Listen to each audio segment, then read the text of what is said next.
Welcome to the Skagit County Track and Field Podcast. We're your one-stop shop for all things track and field in Skagit County, home of the longest-running track meet in the state of Washington.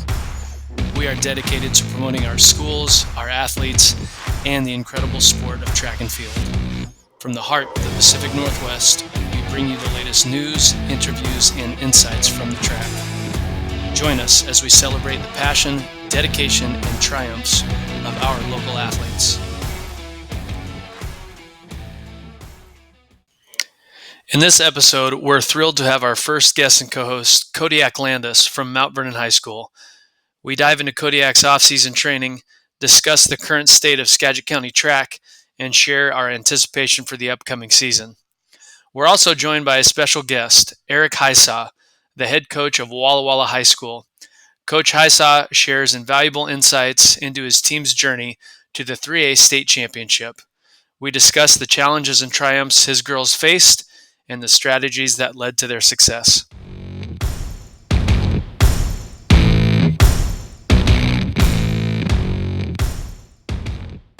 All right, we're here with Kodiak Landis from Mount Vernon High School, head coach over with the Bulldogs, and going to talk to him a little bit. I think Johnny had a question to start us out with. Yeah, I guess first one is Kodiak, how's your off season going? Off season's going well. Well, I'm currently in season in wrestling, so it's not necessarily off season, but Busy. it's track off season.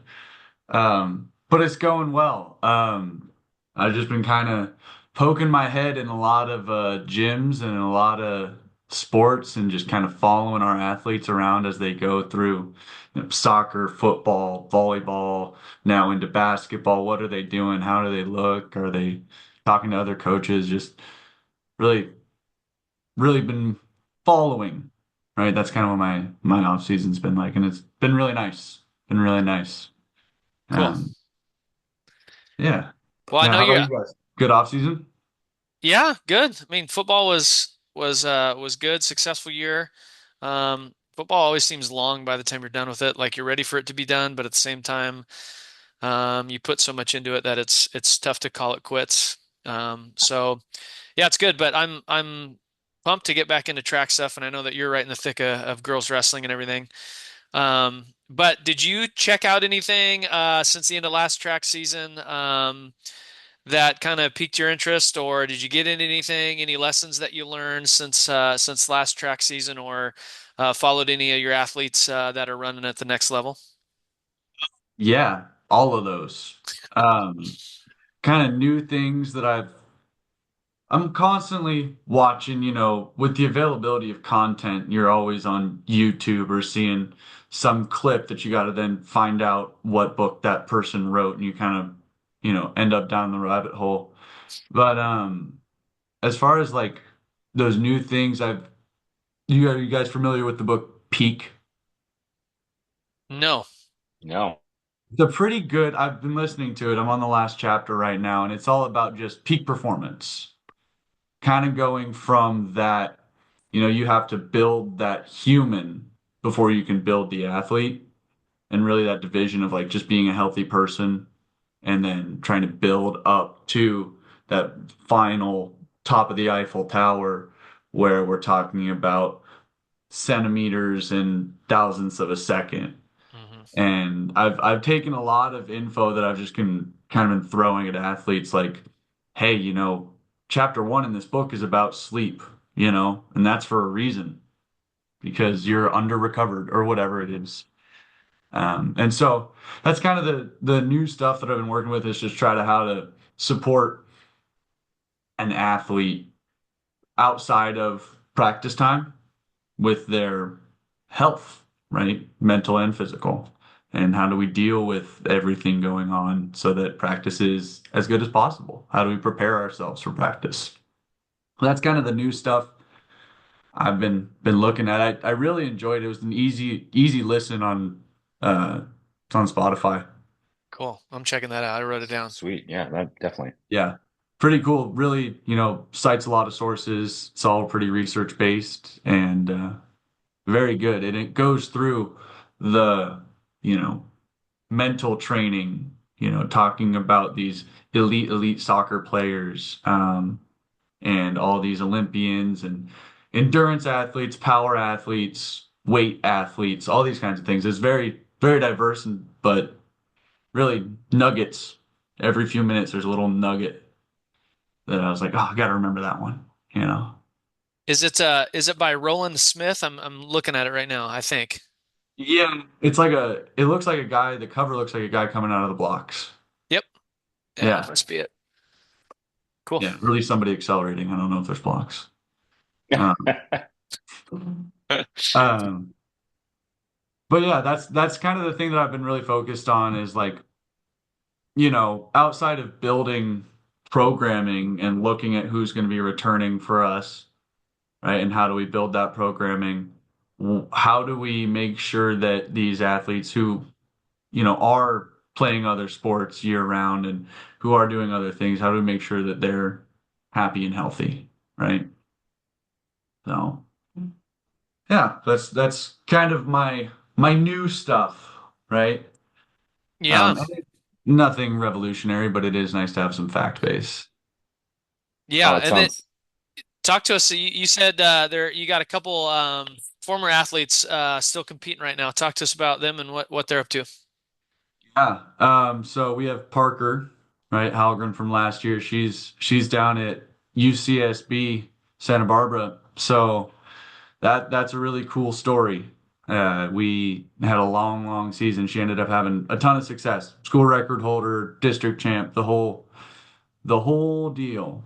All right. But we were kind of the whole conversation all season was, hey, I want to run in college. Hey, I want to run in college. Here's the schools that I'm talking to. Here's the ones that I like. And it was really a memorable experience for me because we had options and she was very open and really was looking for that. Well, what do I need to know about every school?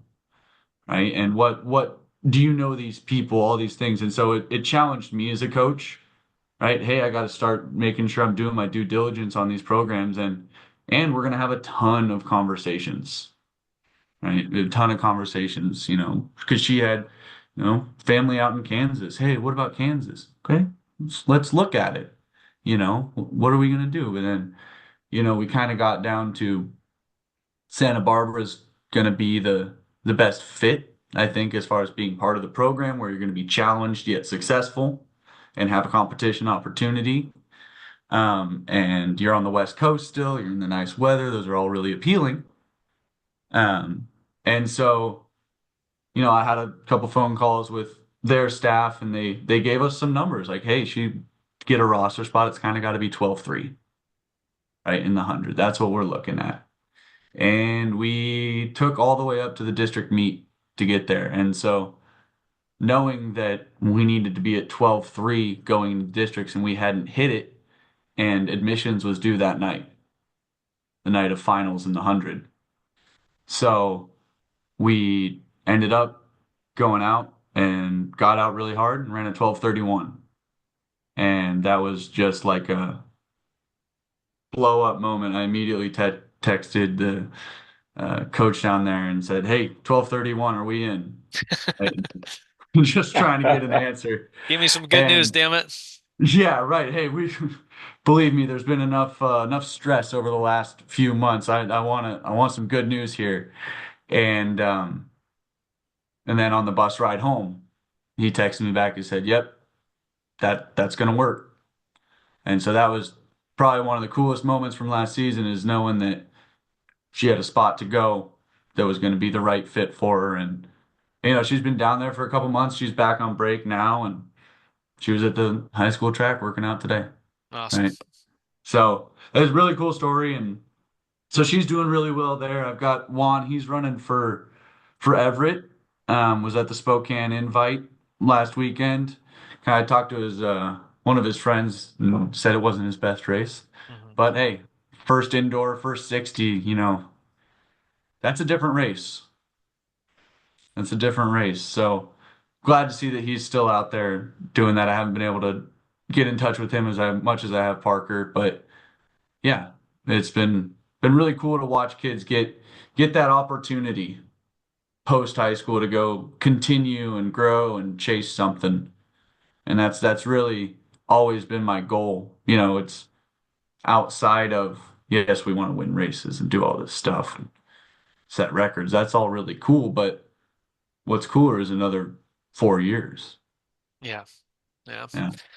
Well, I will miss watching Parker and some of your athletes run, but I will not miss competing against Miss Yeah. Halgren. Hey, we Thank still got goodness. three out of that four relay back. Yeah, I know. I'm Yep. excited to see what they can do this year. So, Yeah. I'm excited to um, see who's gonna step up, right? I can pretty easily see all three of those girls making growth. I know who they are, but who's gonna be that number four? Is it gonna be somebody new or a returner that's, made those adjustments? Yeah, we don't really know yet. But I'm pretty excited with you guys being 3A. Welcome to the club. Uh, it's gonna be a real fun. We're going from 3 teams to 4 teams in that sub-district meet. Yeah, I'm just pumped we're not in the friggin' Northwest Conference anymore, 2A. That was brutal. 2A. Yeah. Yeah. Yeah. Yeah, those are pretty limited. You kind of got to hit the auto in that one in a lot of events. yeah, I Yeah. mean, it was, it's one of those things where you want to face good competition, but the pathway to get in was just so slim. Right. And it just added, it added pressure that was good in some cases, but also, just kind of put some weight on some meets ahead of a state meet that, sometimes can be difficult. But hey, that's the hand you're dealt in those Uh, situations. So you never know in what's gonna happen at that point in time. in So that 2A, it can really be, hey, if you can make it through to state, you might place at state.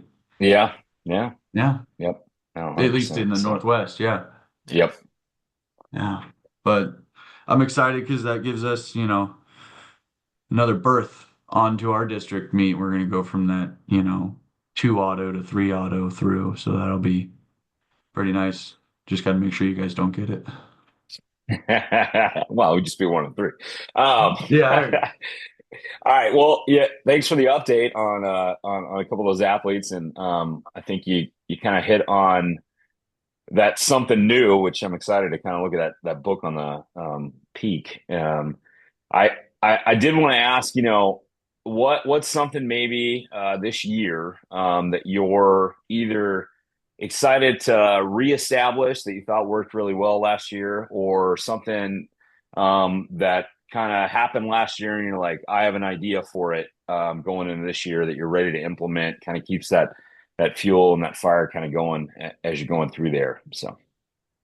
Yeah. I mean, we kind of touched it on it already. Both of the relays have 3 out of 4 coming back. So there's a lot of momentum there that I think we can really lean into. And I like that competition, especially on our men's side. We have a lot of numbers, right?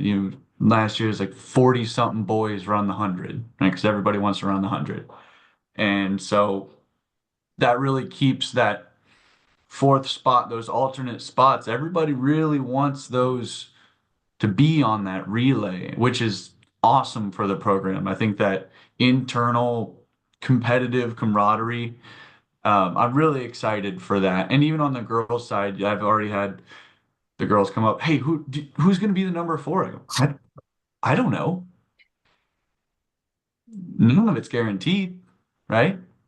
So that's my favorite part of it is it's about who not only is fast, but who can do the job. So I'm really, really excited about the relays coming in and, a couple of individual athletes, like we've got Quincy Gustafson, he's could be a real strong thrower for us. He's a good shot put thrower and another kid that, would like to go and throw in college. And, there's some of those, Amari in the hurdles wants to go to college. These, Nora, she wants to go to college, maybe play soccer, maybe do track, all this stuff. So there's a lot of seniors with opportunity. And I think we're seeing that more and more um, with our program is these kids excited and looking for post high school. running.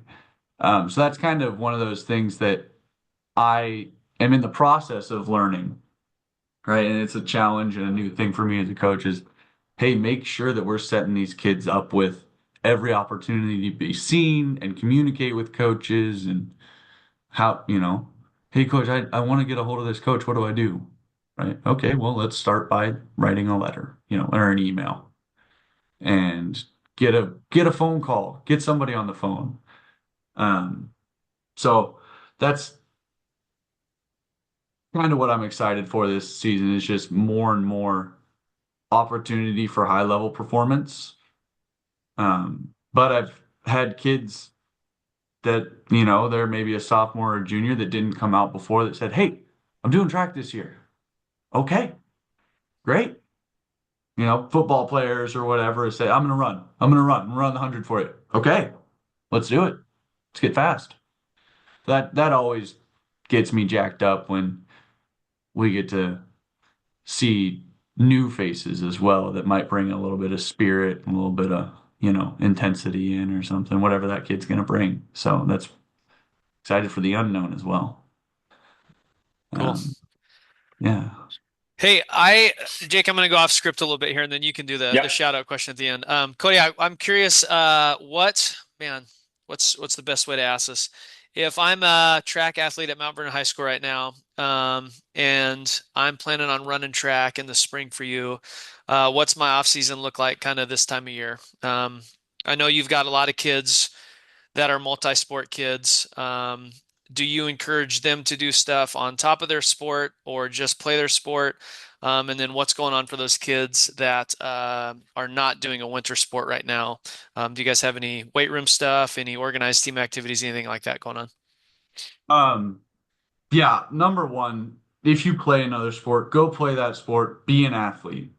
Be a dynamic athlete. We've got boys and girls doing basketball. We've got boys and girls in wrestling, swim, whatever it is right now.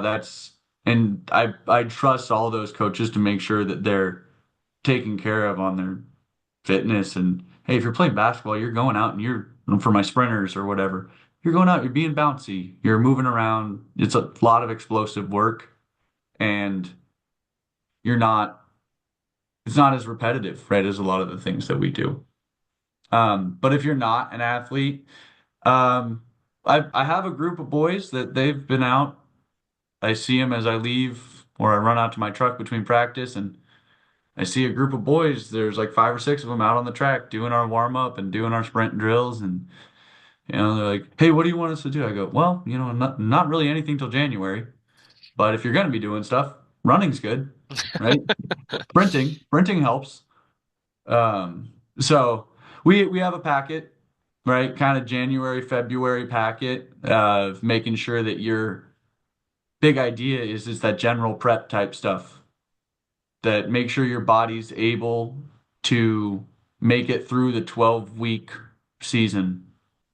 Make sure that all of your shins are conditioned enough. Yeah, it seems to be the killer, right? Make sure that you're moving. You don't hop off the couch to go try to sprint. It's gonna hurt. But yeah, we have a packet that is, for my sprints and jumps.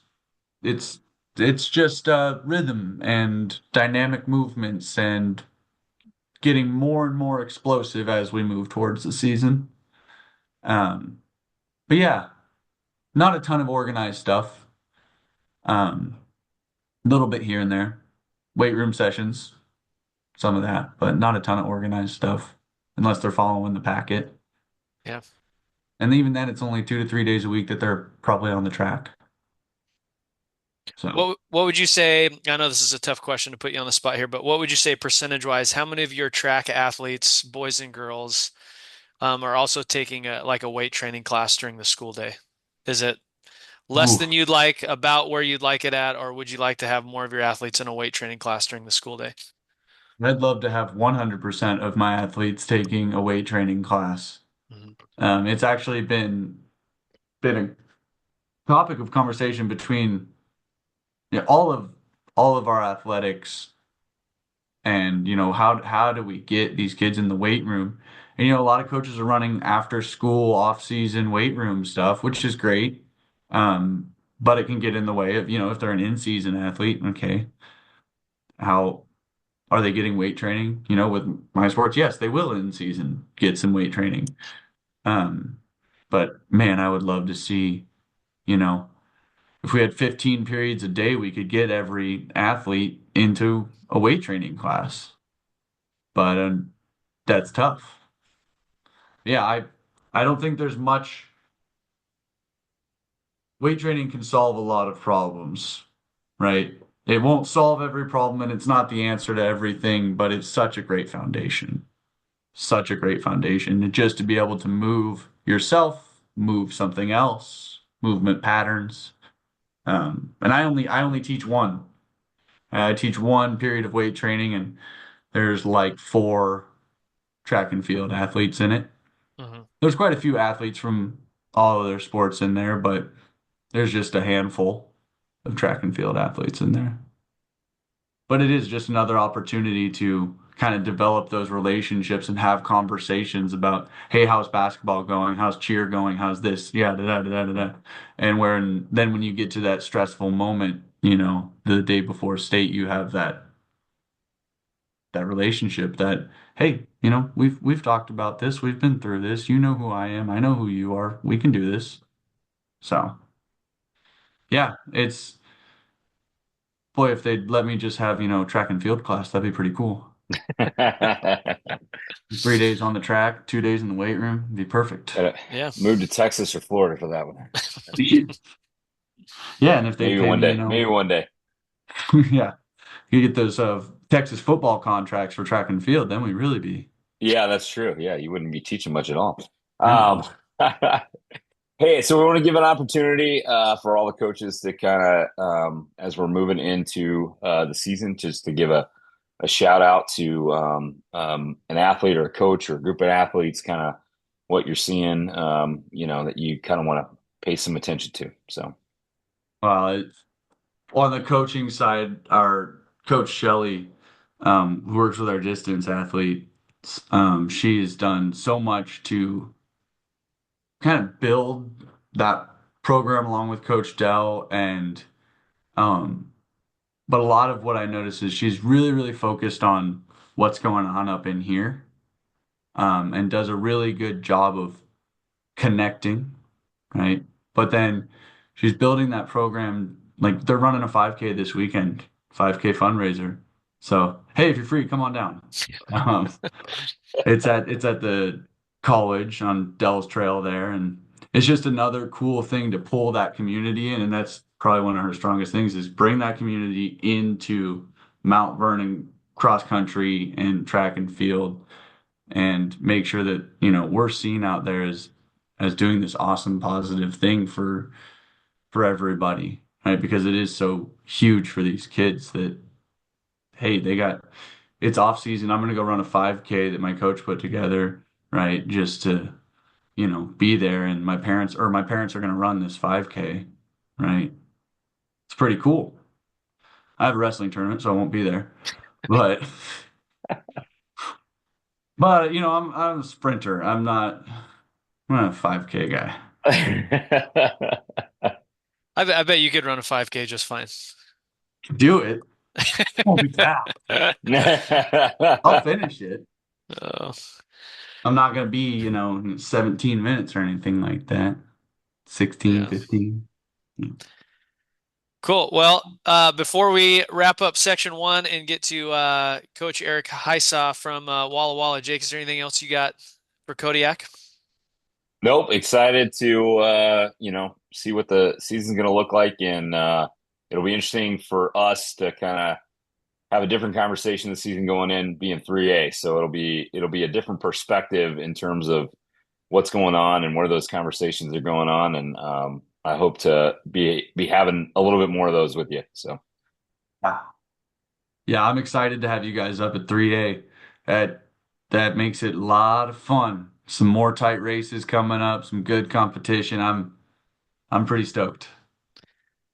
Yeah, I would echo both those things. I'm I said earlier I'm glad to leave 2A just because qualifying so tough. But I'm actually really pumped, Kodiak, to be with you through the postseason stuff and to hang out with you guys and to see your kids running. I think it'll be a blast. So it'll be a good change of pace for our school and our athletes. But it'll be really cool to kind of hang out with you guys, and you guys can kind of show us the ropes here the next couple years. Yeah. No, it's hey, rising tide lifts all boats. It's gonna keep getting competitive. Yeah, Be to competitive, and that's what I live for. totally agree. Okay, well, we'll take a quick break and we'll be back with Coach Hisaw from Walla Walla. Oh.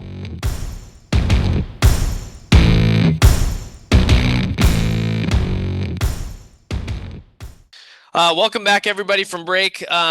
We are super excited to have our next guest on the podcast tonight, Coach Eric Hisaw from Walla Walla High School. His girls won the 3A state championship this year, and we're pretty pumped to talk to him. Coach Hisaw, thank you so much for joining the show tonight.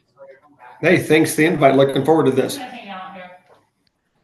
Thanks, Coach, for joining us.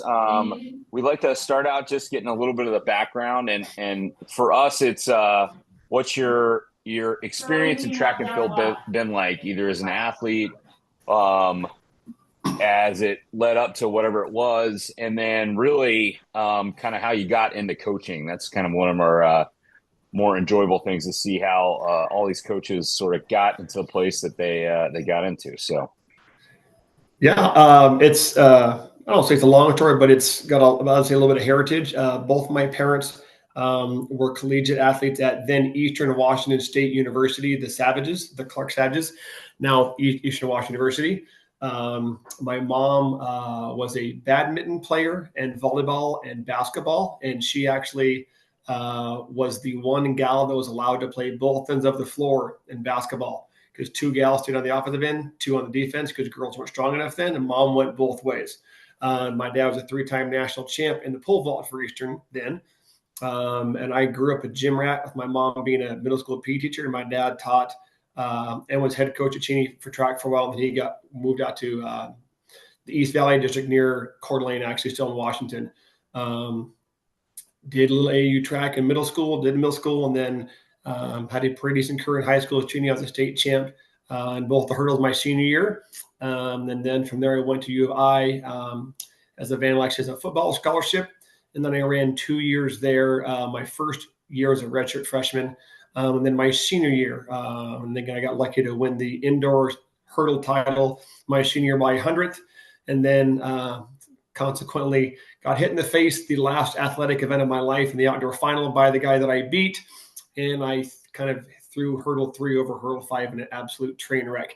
And that was it. So, but I loved athletics. I loved coaching. I was helping little kid stuff. And I kind of knew this is what I wanted to do for a long, long time. And so got fortunate that got a job right out of college. And here we are now today, 28 years later. It's crazy. Kodiak, before you get to your question, you you got to rewind. Tell us about you getting hit in the face. What do you what do you mean? Well, literally, I got hit in the face. The guy I beat, of course, as a Vandal, my arch nemesis then is Boise, and still to this day, can't go anybody but Boise. But sorry, it just goes deep. But the guy on my right got disqualified, and the guy on my left is the guy that I beat by 100th for the indoor title. And I had a poor start. And I kind of caught up over hurdle 2 and going into hurdle 3.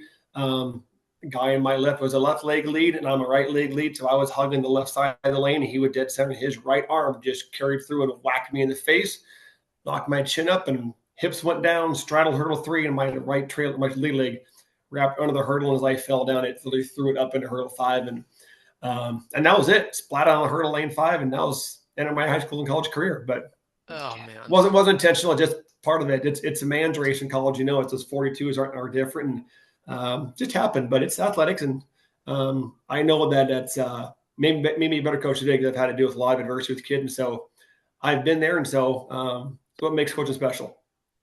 Cool. Yeah, we've definitely had that in the high school level as well, that hurdle flying. And Amen. it's always a hard one, but if you've got that athletic experience to relate to that kid. Like, hey, it happens everywhere all the time. So that's It cool. It's a does. good story. Um, so give us a little background on your school. What you guys are a 3A school, right? Yep.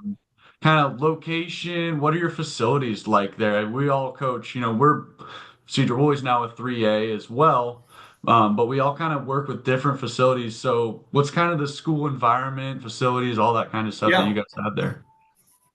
Yeah, we are in the southeast corner of Washington State. We're literally about 8 miles from the Oregon border. And then we're about 2.5 hours, 3 hours southwest of Seattle and about an hour southeast of the Tri-Cities, Richland, Kennewick, and Pasco. And so kind of this whole little area on our own. And we're a 3A school. We're about 1,500 kids, 9 through 12. We have 4 of the high schools in our area. We have a 1A school in College Place, where that's 450 kids. And then we have a private B school, just sales. And then we have also another 1A Adventist school in Walla Walla Valley Academy. So it's a town of maybe 35,000 people. And so where we're at, but we get my hope every year is if we get 10% of the population out of the kids, and we've been able to do that. We're about 170 kids plus or minus every year. It's kind of the goal has been pretty good for us there, but we have a staff of about 10. So we are able to have one staff for every event out there. We're fortunate that our AD believes it's kind of the best insurance policy. No one's unattended. So we're pretty fortunate there. It is, yeah. We're in a much better place now. My first 18 years here, we had to drive about 4 miles across town to a community track where our football team still plays. And they played their last game there this year. It's kind of off the highway. And it worked for us. We were awfully successful, but we got a new track on campus about 10 years ago. A couple of really hardworking community members went to bat for us and we were able to put on a really nice track from Benyon. But then this last 6 months or so, our community passed a $52 million bond for improvement of outdoor athletic and activities. So now we have a soccer turf field with lights. We've got a football field that's turfed now with lights. We've got a redone brand new track again, bright blue, gray exchange zones. We have our little devil heads at the start of every exchange zone. We have a brand new throws facility. We have 8 brand new tennis courts. So I'm going to be just up front and say I don't think anybody's got better facilities than us anymore. We're finally going to have a stadium on campus. We've never had that. And my wife's father played here in 1966 and graduated there. They played over it was called Burlesque then. That's where last week played. So there's never been a stadium on campus in the history of the school. And so we're hoping to have that done by spring break for some last part of our league meets and the invite that we have. But we're in a really cool spot now with the facilities and how gracious the community was to support us. So it's pretty cool. Man, the house that Hisaw built. Yeah. I don't know about that or not, but it's pretty special. Yeah, it really, really is. Well, when you get everything, well, when the track is done, please send us pictures because we have. I'll send them to you tonight. I've got them. The track is done. We're just waiting literally for the stadium to be done. Like everything, like if we had a meet today, we could go. We just couldn't have you sit anywhere. Gotcha. That's the type of part. Wow. We've got Awesome. little portables at our shot put pit, our discus ring now. It's like you can come and sit and watch the field events at the site. Wow. It's awesome.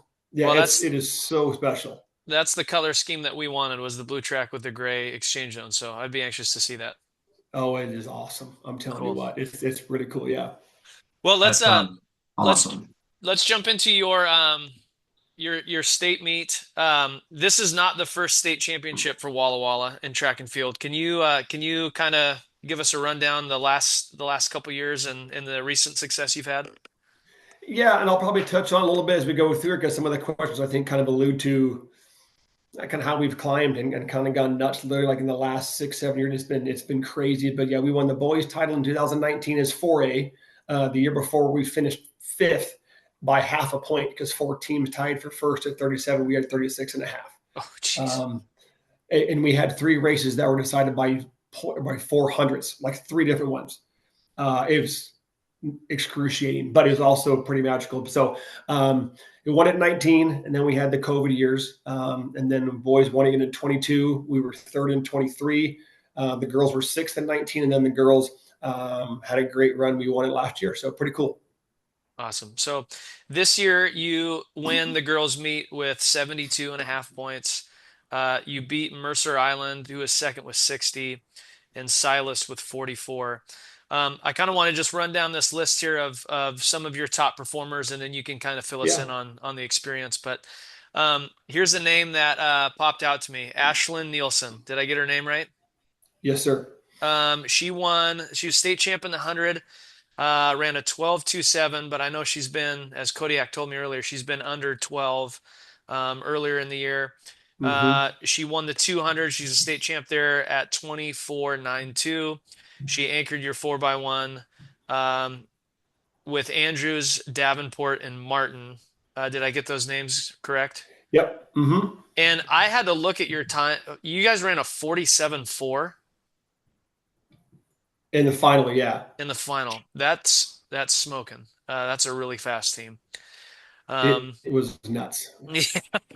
Yeah, and then you guys won the 4x2 as well. Looks like Martin, Davenport, actually both the Martin girls, Davenport, Yep. Nielsen, and you guys ran a 141.45. Before you get into the sprints, and we definitely want to jump into the relays, you guys placed pretty well in some field events. Lillian White second in the shot put with a throw of 41 feet, 5.5 inches. Looks like Jalen Davenport was second in the high jump at 5'4", and you had Cami Martin second in the triple jump at 37.11. Can you just talk to us about your state meet as a whole, the experience, this group of girls, and kind of what made the difference for your team? Yeah, and it's kind of funny that it happens to me because, like I said, we had such an incredible run on the guys' side for those 5 years. Like, and I mean, like, if we don't have COVID, the guys probably won it in 21, and we're probably second to Arlington in 20. It's ridiculous. But the girls in 21, like, we blow the state away. And so, like, we were leading the state in the 8, the 16, 32 short, long hurdles. We had a great relay at 2.5 high jumpers, 135 with jav thrower. Like, we were crazy good. But COVID hit, and we had the 6-week season, right? So some of these girls knew who those girls were, and they had seen the guys come through in the past. And they, in the year before, in 23, I think we were 12th, something like that, 15th. And I really thought that year, if we had a magical weekend, we could probably be top 8, maybe top 6. But we had a good weekend, but it wasn't like off the charts. But it was good. We placed in the 1, placed in the relays. But it was magical, and the girls saw the guys do it again. But we brought like 90% of the kids back. And you could just tell in their eyes, like, when we come back next year, it's going to be different. And that's all they talked about all summer and all fall and all winter. And it's a group of girls that just like devoted themselves to the weight room. They ran and or threw when no one was around. They found a way to do it together. And a lot of them were multi-sport kids, but they made a choice to do something different on their own, and not pushed by any of us. Now, there's a suggestion, but you got to be careful. The last thing I want to do is take a girl that's playing soccer and ruin her season for my track kids. And a girl in basketball is hard enough on kids as it is. And we get, I don't want to say spring sports, I think, get kind of tortured by the club and AAU scene, because the club and AAU, they don't care about anybody but themselves. And so, you got club volleyball and club soccer and AAU hoops, and you guys all go with like we do. You lose kids because if you don't let them go a little bit, and the state says you can now, you're not going to have a team. Mm-hmm. But this group was just different. They were so mentally tough. And like from day one, like, this was it. But we kind of have a rule, like, we don't talk about May until May. And they just didn't. They just went to work, and they just truly believed like the process is what was going to get us there. And then I think it's kind of the irony of the whole thing is, like, track's a team sport with the points, as you guys know, but there's a lot of individuality to it. But it's kind of funny how this team rallied around the relays. They kind of became like our hallmark. That 4x1 got fast. I mean, we ran 48.4 the first meet of the year, and I went, holy God, this could be special. And I thought I thought we might run at the end of the year, but not the first meet. We all got together, like the last weekend in March, and went, oh my. But the girls just kept working, and they were never satisfied. And so I kind of knew, like, halfway through the year that we won the Pasco invite. And I thought, man, if we keep things on track, we'll be pretty good. So just pretty special to have those girls come through and do it. And there wasn't a flinch in the state. The kids were just awesome. And so to be able to score in the number of events that we did and the way the girls did it, kind of crazy. Man, that's incredible. I wouldn't even know what to do. I mean, we've been fortunate on our relays on the girls' side to essentially break our school records past couple of years, in consecutive years, and it's been pretty phenomenal. So that's It's special, I man. wouldn't know what to do if they ran a 48 in the first meet. I didn't either, I That's promise you. amazing. Yeah, yeah.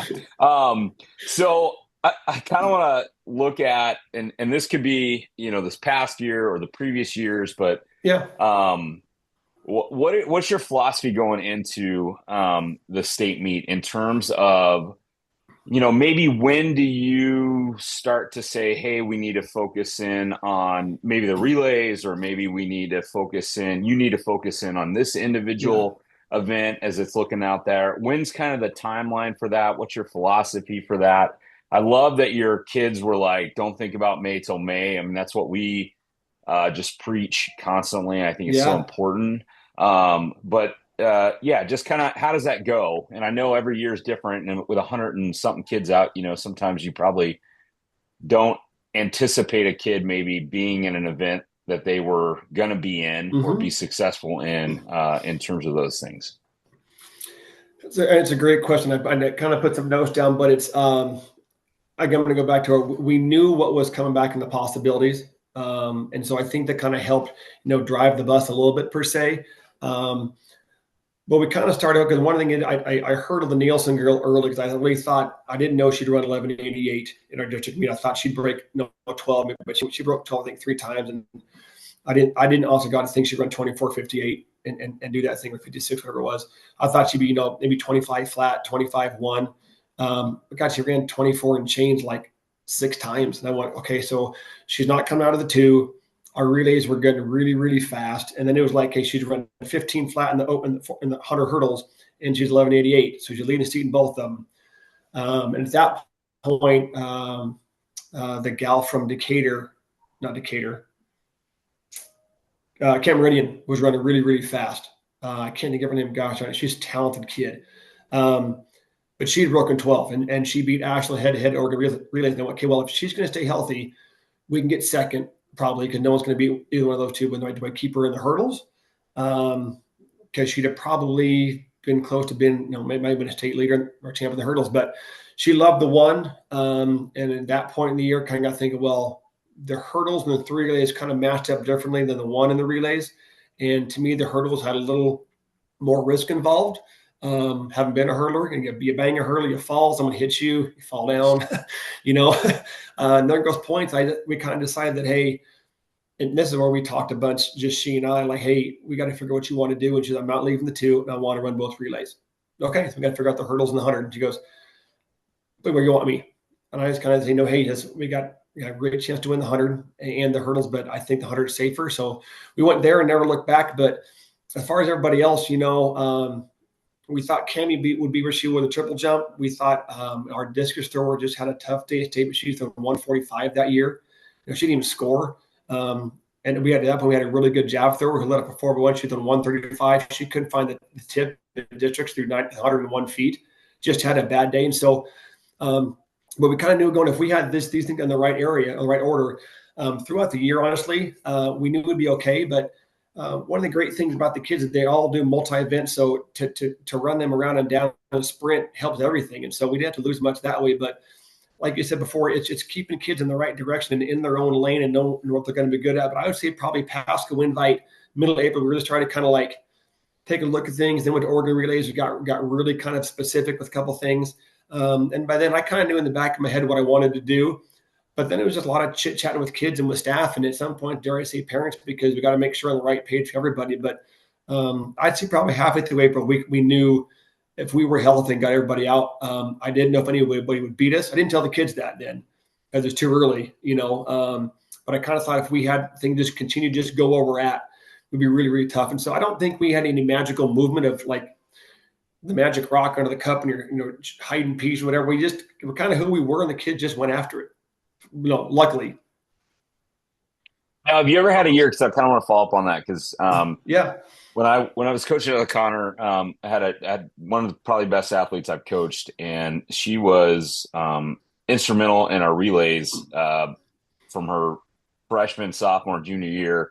And then we went in the state meet, or we were going into our senior year, and I was kind of like, hey, I think you're going to be 4 individual events are going to be more Mm-hmm. important in terms of scoring points and for your success. Have Yeah. you had that before, whether with the girls teams or the guys teams, where you kind of see that? And then, how does that conversation go about? I know you did talk about like talking right around April and making sure you're talking to coaches Mm-hmm. and individuals, but have you ever had that kind of situation where you're like, hey, our relays might do okay and we can probably be all right, or but you're going to be able to score some points in these 4 events, and that might be the best thing for you. Yeah. I had enough kids that a couple of that can do it. Now, Dash Sermon fresh in 22, 219-foot javelin thrower, 24-foot long jumper. Could have probably qualified in the 100, but also the 162-foot discus thrower. He's the one that we could probably put in 4, but in the back of my head, I knew we had a decent 4x1, and I thought if we got out without him and put him on the relay tag, if we could save him for the finals, we'd have a real shocker to the system. And so I've been able to do that a couple of times with him, with my youngest son, Jake. I also kind of wanted to run him in the 100 of the state meet. He only ran it twice and he ran 1080, but I thought, boy, it's right after the threes. Such a hard half an hour of no space to come back after the long hurdle. So we put him in the 110s, which wasn't his favorite race, but put him in the 2 and also in the 4x1. In 2022, Brody Hartley tripled in the 8:16:32. Hadn't been done like 20 years. But the 3 days gave him plenty of space. It was the mile final on Thursday, an 800 prelim on Friday, and then Saturday he had 800 final, 3 hours, 2 mile final. So it worked out, but he was strong enough to do it. And the year, I won't say it was a weak year, but it wasn't like it was in 2023. He went, we got second, third, and fourth for us. So we've had those opportunities and some time to do it. And I'm not saying we've had an deal where we look for a kid to be more singularly down, but like you said, it's where can we score the most points? Because you can't get to state and score a bunch of threes. You got to get some sixes and some eights. 7 third place finish, get 21, you're off the podium. And so that's one of the things we talk about a bunch with the kids. Once we get to that point, like, hey, we're in this situation. We're going to talk about team because state titles are far and few between, and it's not trying to hurt your feelings, but and we had a runoff for the first time in my 27 years then. Now it's been 28 in 2022 for 4x4 spot. I don't do runoffs. I film everything. And so I go back and look at on film and I break down 100 splits. And heck, man, we were just dead tight at 2 spots. We had a runoff. And the 4x1 ended up working out okay. And the 4x4, we didn't get out, but it's hard doing that way. But when you look at what kids are really good at, but again, what are they really good at and what's the state really bad at? That's why we was going to move Nielsen to the hurdles because the state had nobody coming back. Okay, 15 flat might win it. Well, 15-4 did, because they had a good headwind to it. And the girl did a great job for Mercer Island, but it wasn't a great year for hurdler speed wise. And so you got to look at that part of the thing too. And then can the kid make the jump and do all that? Because to do 4 events is a stressful weekend, man, as a sprinter. It's hard. You guys know I'm preaching to the choir, but it depends on the kid. That's the other part. Can a kid handle that in 8 races? That's a ton in 3 days. And so, it's a real delicate situation. Yeah, that's the best way I can answer, I think. Sorry. No, that's great. That was awesome. So. Yeah, I like that you talk about can a kid handle it, right? Because you talked before about you have multi-sport athletes. Well, if they're going to huge tournaments and they're playing 3, 4 games, maybe that kid mentally can handle it, but you don't know, right? What kid can handle what. Amen. 100%. Yeah. 100%. Yeah. How beat up do you give in the first part of the year? Now, how much you got to rest them until spring break, and then they still beat up because they're still playing club volleyball. And can you just take a freaking weekend off, please? Get your legs back, But that's the world we're in now, man. It's just you got to learn to go with it. Absolutely, you got to play the cards you're dealt. Yeah. So you talked before. You have a big staff. You said you had 10 assistant coaches. Yeah. That's phenomenal. Blessed. We're fortunate. Yeah. And we get people that have like 14 in our league. And I think some are volunteers, but we're really lucky to have that. I mean, so my wife's dad used to be our AD, and he said the best insurance in the world is have every event covered. So, and we're staff, we coach boys and girls together. We don't separate girls with one staff and boys with the other. And that helps a bunch too. So, but we're lucky. Yeah, we're fortunate. So going into that state meet, you're talking to all your coaching staff, making plans. Kind of what does that look like? What are they giving back to you? What are you giving to them? What do those conversations look like? And what kind of roles does everybody have as you move towards May, districts Yeah, into state? etc. That's a really good question. Well, I think one they've got a head coach that doesn't sleep very well. So that's part of me being I coached. I was a head football coach for 8 years. I coached it for 17. Kind of the football genie me takes over with film and the detail. I don't think people understand this sport needs as much as any other one. I don't think I just show up and run. You guys, it ain't just that, And so I spent a lot of time, and I'm really fortunate that my wife gets it. I'm really lucky that way. So, but I've got things on different spreadsheets. I've got my board with things up there, and I'm looking in April, like what does Mercer have? What does Silas have? What does Blanchette have? What's Meade got? Mouse Kansas. I'm already looking at the whole matrix, and I've got a spreadsheet of who could do what, and then we're looking to see what people enter somewhere. But I think the big thing for us and our staff is and it's one of the questions we talk about here. I think, ladies, what we do well, we communicate with real intentionality. There's nothing that goes uncovered with our staff, and they are an absolutely detailed group of people. We're so lucky that way that they're here for kids, but they understand what the program's about. And Darius, it's not about state champs. As you know, they're too far infrequent to get. It's not about that, but man, when we're in the middle of it, this staff goes crazy, and they unturn every rock and look for details and look at kids. And so we truly look, all right, where are we at in the situation? Okay, the girl's a 5-foot high jumper. Look at the Cami Martin, right? She's a 5-foot high jumper. She's 26.5, 26.8 in the 200.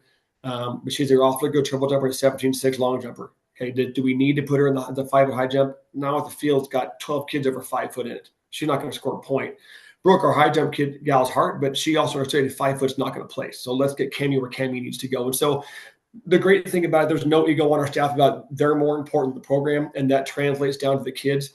But again, I said there's a lot of intentionality to it. There's a lot of open discussion. I email a ton. It's kind of the joke on staff. Here's one more email from Hisaw.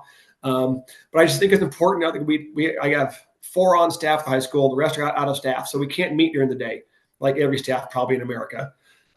So I try to do a really good job of probably over communicating so we're all on the right page for those things. But when we get to practice, we share kids really well, and we try to find places to fill holes. And if we can't find them, we're moving kids like crazy from one event to the other. And so we're really fortunate that the coaches aren't worried about their kids getting taken. They want kids to be somewhere for the squad, and the kids understand what they're doing. And so if we're looking like at Cami, like it's that talk with Cami as the high jump coach and me. It's not the jump coach taking her away. It's Stacy. Hey, Cami, love to have you, but you're number 3 in the state right now in triple jump, and you're in the top 6 in the long jump. You're probably 15th in the high jump. We're not going to high jump you at districts or an M2 champs. So you need to go be part of the relays. Like, are you okay? And Cami like, yeah, I get it. We're fine. And so, there's always difficult conversations of times with kids that's their favorite event, but like, hey, we're going in this direction, and we need to be all on board. And so talking with kids early about that, I've had to make a few parent phone calls like, hey, here's where we're going and why. We want your support on this, please. Not like asking you to say, yeah, do it, but like, here's where we're going, just please support us. So your kid's behind it and we're not complaining at home.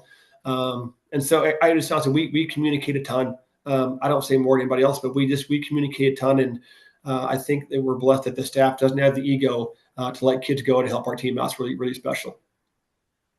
That's cool. It's really cool. I like the I don't sleep well. I think there's a lot of coaches around that probably relate to that. I sleep better in March than in May. How's that? Yeah. Yeah. Okay, Coach Hisaw, I'm going to go off script here, so I hope you're ready. Yes, sir. Okay, you're good.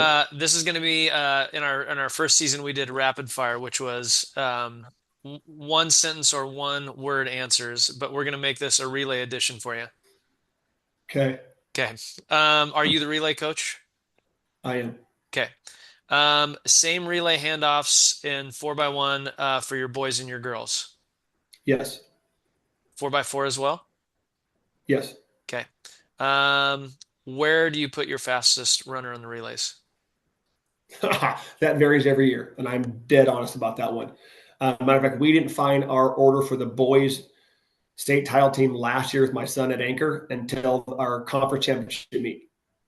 Didn't work. I couldn't. We were not very fast. I thought we'd be really, really fast. Honestly, I thought we could break 42 if we had a kid decide not to continue with this 6 weeks in. I went, boy, might be tough, but everybody else kind of stuff. So I've run my best kid second. I've run him third. I've never run him lead off. I will say that. And I run them anchor. And it depends to me kind of on the surrounding characters and what we've got around them to sandwich in between.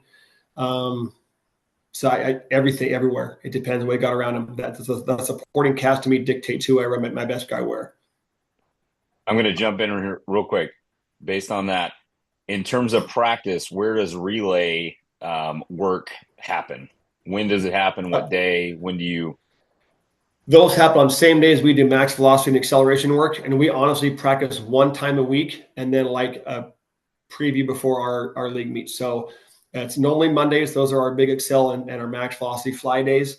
And so I've got another coach with my wife actually helps with the sprints right now because I lost somebody a couple of years ago. So I'll take the relays. They'll stay with you. Everybody else do the workout and get them going, but I grab relays and we go. And I'll grab I try to have a good JV relay or two. I'll grab them and go with me with the boys. So I could have like 6 relays going at the same time on a corner opposite the sprint kids.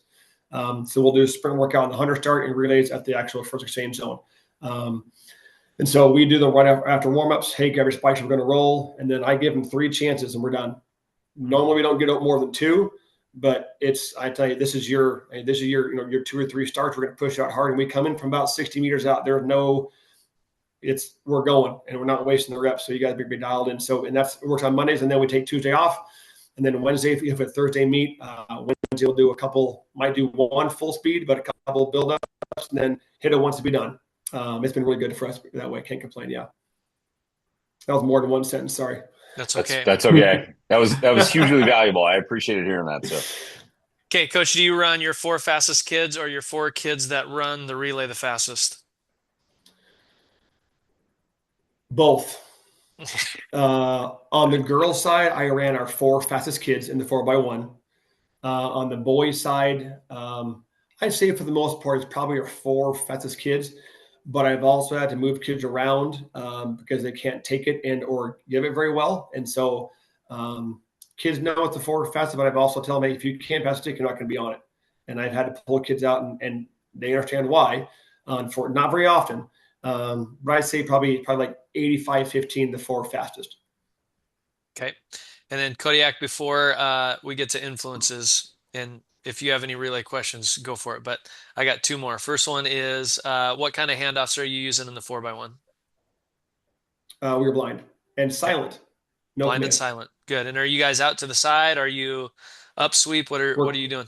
We are not up sweep. We're out to the side. And I wouldn't say necessarily like our shoulders out like at a 90, but we're probably a good 60 degrees.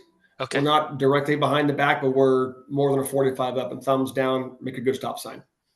Okay. And what about 4x2? We are open like a 4x4. Yes. I like it. That's been a hard one, honestly. Yeah. But when I watched Union run 137, I went, we can go open. Yeah. we can do that. And honestly, it's been great because, as you guys know, 4x2 girls run 4x4 times the same day handoff. Just get used to it. Yeah. So open. Okay, I'm done. Done with my questions. I appreciate that. It's open it's the same at every exchange. 1 is the same as 3. Okay. Yes, sir. Yeah. Keep it consistent. It's been great for us. It's been great for us. It really has. Okay. Well, Kodiak, you want to close it out with influences as we're pushing up on time here? This is one of my favorite questions. Who or what, right, have been your 3 biggest influences on your coaching philosophies, and kind of who, what, why, and how in that scenario?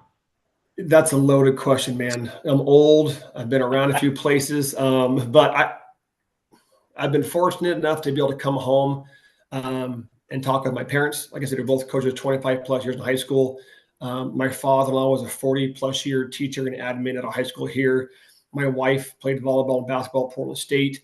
So they've been incredible to come home and, like I said, to shoot things off of on a phone call or this or that. And, my father never missed a practice in AD. He would walk around and watch everything. Hey, why are you doing this? Just wanted to know. But again, my wife is I'm very blessed that I can put my hand around a kid. I can hug a girl, tell he and or she I love them, and she's not envious or jealous. She knows who I am. I can shoot things off her, and she shoots me straight. And I know spouses are probably more important head coaches, but mine's blessed me seriously. I'm lucky to have her. So those are my big three. But from there, man, the people I've been around and so fortunate in my time at Idaho. Dan O'Brien was there when I was running at Idaho. I know Dan really, really well. His coach, Mike Keller, Yogi Tevens, who went to Washington State. I got the great chance to play football for John L. Smith and Chris Tormey, Scott Linehan, Greg Olson, Paul Petrino, Bob Petrino. I mean, it's kind of a list of like who's who in football. Like I knew all those guys. And then you get to high school, there's Chuck Bowden, Cheryl Schauble, Gary Millard, Kevin Eager, my best friends, Don Geiser, Gary Basquette, who's passed away, Phil English, Judd Hunter. I mean, we chit chat all the time. And, going to the clinic and talking to people and having a cold one and just, hey, why are you doing this? Who's doing there? And going to a clinic and listen. It's so important, I think, for young coaches to do because there are so many ways to do something differently. And then I think the other thing that's been really lucky for me, I have four rather than three. Sorry. One of them is a coach at a clinic talked about what's your why for coaching. And it's about 15, 18 years ago. And it really made me think, like, why am I coaching? Because we want to win. Like, he goes, no, you take away wins, why? And so I figured out my why of coaching and what I'd been through, my own struggles in the past, and being benched and then being playing and then throwing hurdle 3 over hurdle 5 and falling out and tearing an ACL. I mean, it's my why is about kids and helping them be better people outside track for life. It's the rigors of hard work and dedication and being a good character when things don't go right. How are you going to respond? And keep climbing out of the dark holes. And like my why is that it's seeing a kid run over you that just PRs in the javelin, and giving you a hug and she's crying. And I got the picture of that's why you coach. I've been so fortunate to be around so many great people and kids that have impacted my life. I think kids don't understand how much they impact our life as coaches. And it's so important for us too, because it's about them. When they light up, man, there's nothing better in the world. And then I think too, being able to network through clinics and online stuff. One of the great things about COVID is be able to network online through Twitter and YouTube and coaches clinics. You can buy this and there and all those kind of things. But it's just crazy the way the world works. But one of the things I got at an online clinic was, man, if you aren't going to an invite with a pad and paper and looking at things right down, you're missing out on coaching opportunities. That's professional development right there. So I go to any league meet, I go to an invite and I've got a pad in there and I'm looking like, oh, I like that dude. I'll sneak a little closer, and I'm not mooching off the guy. I'm going to take his kids, but like everybody steals everything, and I listen to someone talk about I hadn't thought about that. Let's imply that. Hey guys, I heard this from so-and-so in my league. I have no problem talking about it. I don't have all the answers, but having that to go back for and then kind of type it out has been absolutely amazing. It just like everywhere you got 10 clinics a year minimum. You have to go watch something as a head coach, go watch a different event. To go watch the pole vault, listen from somebody else, because at some point your ball coach is gone, you got to help out. And I think that's been huge for me. But the people I've been around to learn how to talk to kids, deal with an angry parent or frustrated kid, like I said, to help kids when they're down, to celebrate when they're happy. There's so many parts of coaching besides just the X's and O's and the programming, the energy systems, and blah, blah, blah, blah. I've been very fortunate to be around people I could talk to as an athlete and myself. And it's really helped me to be able to reflect on that as a coach now and help lead the kids the way I hope that I can. Awesome. Well, that was an amazing answer. So yes. Well, thank you. Appreciate that insight. And obviously that's gotta be, it's one thing for us to be like, hey, let's talk to a coach that's got a state championship. But I think I've really appreciated some of your perspective. Obviously, longevity is so important in terms of coaching. But to hear, even after all the success and all that time, you're still just continuing to push yourself to find other ways, or at least look at other ways that things are done. And I think that's awesome to hear. I appreciate it. Thank you. It's important, man. Like I said, you just try to get better every year. So it's good for the kids. And if you lie on the same things over and over and over again, you get behind the times and your kids suffer. So it's about them and making them important. Yeah. Kodiak, any last words from you? Yeah, I think it's pretty evident that you're using the word program right there. I think it's pretty evident that you've created a program that can bring kids in and move them through successfully over a 2, 3, 4, 1 year period, however long they're part of your team, and give them the best experience possible.